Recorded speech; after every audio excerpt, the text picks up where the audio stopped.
दही, इनो, सोडा व तांदूळ न वापरता फक्त एका मूगडाळीपासून आपण मस्त कुरकुरीत असा डोसा तयार करणार आहोत. मस्त असा गोल गोल आपण हा डोसा तयार करून घेतलेला आहे आणि बघा किती ट्रान्सपरंट हा डोसा तयार झालेला आहे. एकदम कुरकुरीत डोसा तयार होतो. कुरकुरीत डोसा तयार करण्यासाठी काय करावं लागतं हे ह्या व्हिडिओमध्ये मी सांगणार आहे. डोसा तुम्ही पाहू शकता एकदम ट्रान्सपरंट आहे. त्याचं टेक्स्चरही किती सुंदर आलेलं आहे आणि याचा आवाज बघा किती कुरकुरीत तयार झालेला आहे. चला तर मग वेळ न दवडता आपण रेसिपीला सुरुवात करूया. तर इथे बघा एक वाटी इथे मूगडाळ घेतलेली आहे आणि ही मूगडाळ 2 ते 3 पाण्याने आपल्याला स्वच्छ अशी चोळून चोळून धुवून घ्यायची आहे. म्हणजे ह्याची जी पावडर असेल ती निघून जाईल. तर इथे चोळून चोळून मूगडाळ मी धुवून घेते आणि ह्यातलं पाणी काढून टाकायचं आहे. 2 ते 3 वेळा मी मूगडाळ धुवून घेतली. आता डाळ भिजून 1 ते 1.5 इंच पाणी वरती येईल इतकं पाणी ठेवायचं आणि ह्याला भिजत ठेवायचं आहे फक्त 1 ते 1.5 तास. जास्त डाळ आपल्याला ही भिजवायची नाही आहे. जास्त डाळ भिजवली तर तुमचा डोसा जो आहे तो कुरकुरीत तयार होणार नाही. त्यामुळे जर तुम्हाला घाई असेल तर गरम पाण्यामध्ये अर्धा तास ही डाळ भिजवून ठेवू शकता. यानंतर 2 मिरची, 4-5 लसूण पाकळ्या आणि अर्धा इंच आल्याचा वापर आपण या डाळीमध्ये करणार आहोत आणि ही डाळ वाटून घेणार आहोत. तर आता डाळीचं पीठ जे आहे ते आपल्याला एकदम स्मूथ तयार करून घ्यायचं आहे. त्याकरता मी इथे लहान मिक्सरचं भांडं घेतलं आहे. ह्यामुळे काय होतं मूग डाळ जी आहे ती चांगली स्मूथ वाटली जाते. यामध्येच आता लसूण पाकळ्या, मिरची आणि आलं घालूया. आता मी ही डाळ जी आहे ते 3 वेळा अशी वाटून घेणार आहे. तर इथे बघा आलं, लसूण, मिरची आपण इथे घातलेलं आहे आणि थोडंसं पाणी घालायचं आहे. 1 ते 2 चमचे, जास्त पाणी घालायचं नाही आहे. आता मूग डाळीचं पाणी जे होतं तेच मी पाणी इथे वापरलेलं आहे. तुम्ही फ्रेश पाणी पण वापरू शकता. आता ही डाळ आपण वाटून घेऊया. आता बघा स्मूथ असं बॅटर इथे तयार केलेलं आहे. एकदम स्मूथ वाटून घ्यायचं आहे याला.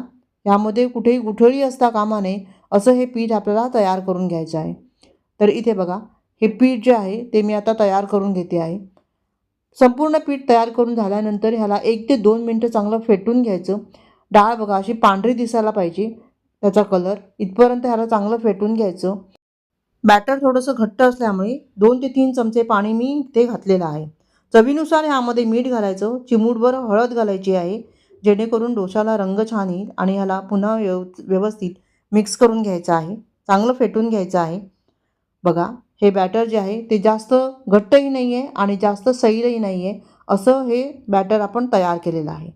डोसा करताना तव्याचं तापमान आपल्याला एकदम लो पाहिजे आहे. त्यामुळे तव्यावर जर जास्त तापला असेल तर पाणी शिंपडून स्वच्छ करून घ्यायचा. इथे तवा जास्त गरम असता कामा नये हे इतकं मात्र लक्षात ठेवायचं आहे.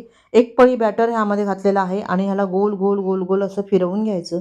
अगदी हलक्या हाताने फिरवायचं. मस्त असा डोसा तयार होतो. इथे आपण तांदूळ वापरलेला नाही आहे किंवा पीठ आंबवलेलं नाही आहे किंवा दही, इनो, सोडा काहीही वापरलेलं नाही आहे.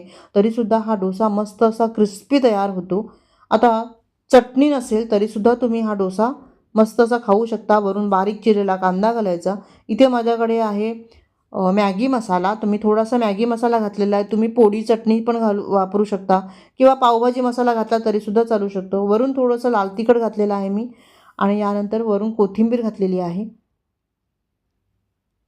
आणि मस्त असं वरून तेल घालायचं. बघा या पद्धतीने असं तेल घालायचं. आता काय होतं डोसा जसा क्रिस्पी होणार तसं तेल पण मस्त असं तापलं जाईल आणि हे तेल बघा ह्याने मसाला आहे ना व्यवस्थित असा तळला जातो आणि मग हा डोसा जो आहे तो मस्त असा छान लागतो चवीला. तर इथे डोसा बघा मस्त असा तयार झालेला आहे. काहीही चटणीची गरज नाही आहे. कुरकुरीत डोसा तयार झालेला आहे. विदाऊट चटणी तुम्ही हा डोसा खाऊ शकता.